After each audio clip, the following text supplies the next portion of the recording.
Hello friends, I welcome you all to learn the English grammar. Please subscribe my channel and press the bell icon. Hello student, today again I am ready with you to go with the grammar lessons with a smile. देखिए smiley एक मीठी मुस्कान के साथ today I am going to teach you about the subject and predicate.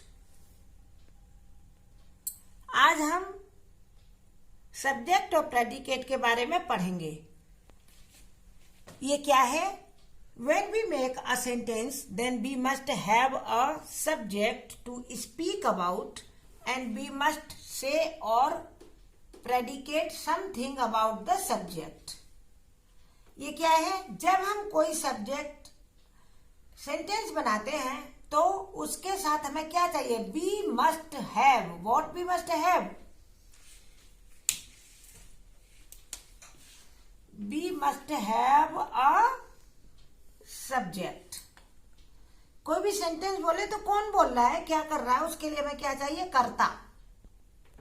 To speak about subject के बारे में क्या बोला जा रहा है, एंड वी मस्ट से उसके कर्ता के बारे में क्या बोलेंगे, और प्रेडिकेट ये कर्म, हिंदी में कर्म कहलाता है। हर सेंटेंस में कर्ता और कर्म दो, ये विधेयक भी कहलाता है, विधेय। तो सब्जेक्ट चाहिए। अब सब्जेक्ट के बारे में हम क्या कह रहे हैं, वो है प्रेडिकेट। तो नाउ इट इज क्लियर कि सब्जेक्ट में हमारे पास दो चीजें हैं। हेंस मीन्स इस प्रकार, every sentence has two parts. क्या है? हर वाक्य में दो पार्ट होते हैं। कितने? दो। First part is subject and second part is predicate. These are two parts of a sentence. Two parts, subject and predicate. तो what is subject? Let us know about the subject. अब हम subject के बारे में जानते हैं इस sentence में। तो the part which names the person or thing we are speaking about. हम जिसके बारे में बोल रहे हैं उसका नाम क्या है, या वो क्या वस्तु है। या तो कोई व्यक्ति होगा तो उसका नाम होगा, या कोई वस्तु होगी तो उसका भी नाम होगा। जिसके बारे में हम क्या कर रहे हैं, बात कर रहे हैं, we are speaking about in a sentence. तो क्या कहलाएगा ये आपका? ये हो गया subject. Here is subject. Clear? कर्ता क्या है सेंटेंस में, सब्जेक्ट क्या है। हमने आपको बताया कि वाक्य का वह हिस्सा जिसके बारे में हम कुछ बोल रहे हैं, स्पीकिंग अबाउट, वो सब्जेक्ट कहलाता है। Now come to the second part. Second part है प्रेडिकेट, विधेय। The part which tells something about the subject. ये प्रेडिकेट क्या है? वो हिस्सा सेंटेंस का विच टेल्स, जो बताता है क्या, समथिंग, कुछ, अबाउट द सब्जेक्ट, सब्जेक्ट के बारे में जो हिस्सा हमें बताता, that is the predicate. Here I have taken few examples. Let us see, examples are here. Through examples we will understand more. ये हमने जो उदाहरण दिए हैं इनकी से हम आपको और अधिक समझाते हैं सब्जेक्ट और predicate.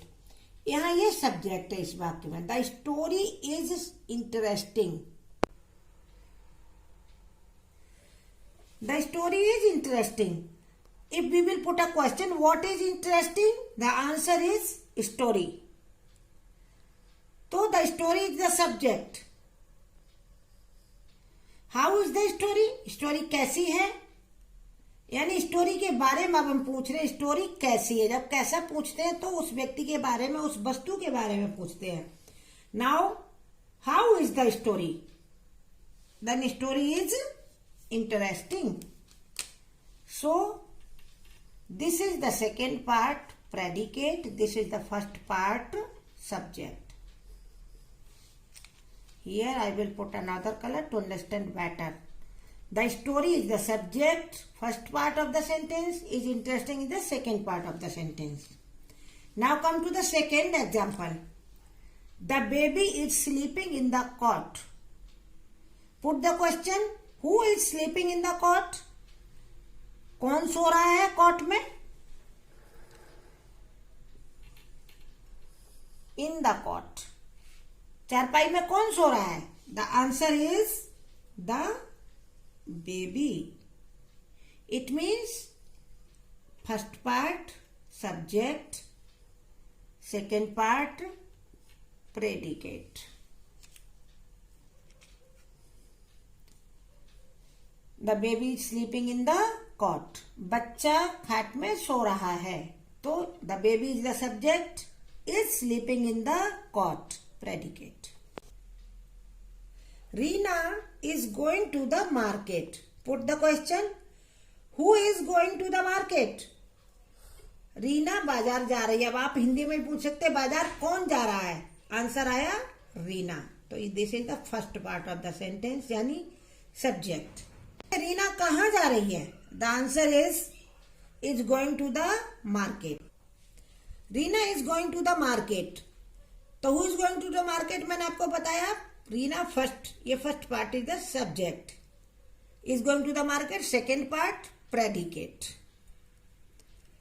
Here are some more examples, but here the subject is not comes first. In all these three examples, subject is the first part. Usually it is. प्राय ऐसा ही होता है कि सब्जेक्ट हमारे पास सबसे पहले होता है, फिर प्रेडिकेट जाता है. लेकिन कहीं कहीं सब्जेक्ट बाद में जाता है. जैसे here comes the bus.